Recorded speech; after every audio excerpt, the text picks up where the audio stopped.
Nilaza ny filohany antemera-pirenena Justin Tokely fa mitoy foana ny fivoriana eo anivon'ity androm-panjakana ity mandritra ny fifidianana ben'ny tanàna sy mpanolotsaina ho avy io. Anjaran'ireo solombavambahoaka no mandanjalanja ny fidinana ifotony sy ny fanatrehana fivoriana hoy izy. Raha tsy ahivina dia nisafidy ny Nandao ny Lampanjimbazaza nanajana ny fivoriana ireo depute nandritra ny fifidianana filoham-pirenena sy solombavambahoaka farany teo.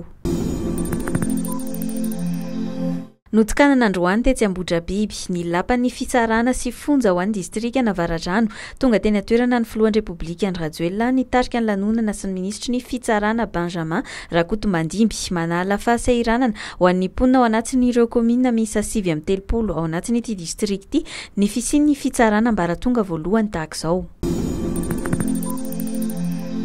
Nanainga omaly alatsinainy ho an'ny Afrika Atsimo ny delegasiona avy eo amin'ny vomiera maleo tena mikarakara ny fifidianana na ny seni tarihan'ny Arsène Nadama hanao ny fanotana ireo taratasy ilaina amin'ny fifidianana ben'ny tanàna sy mpanolotsaina.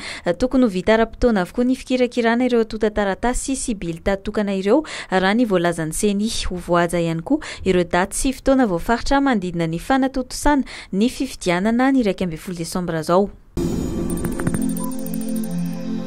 Ankizy 7 volana hatramin'ny 7-15 volana mahery ny 4 tapitrisa no kendren'ny Ministeran'ny Fahasalamam-bahoaka sy ireo mpiara-mombona antoka aminy atao vaksiny miaro amin'ny kitrotro ny 15 hatramin'ny 17 Oktobra zao. Nosokafana tamin'ny fomba ofisialy tao Ambositra ity hetsika fanaovam-baksiny fahobe iarovana amin'ny kitrotro ity omaly alatsinainy. Anaovana vaksiny ireo zaza tsy mbola vita vaksiny hatrizay na tsy ampy fatra ny vaksiny azony, isan'izany ny fanefitry ny polio.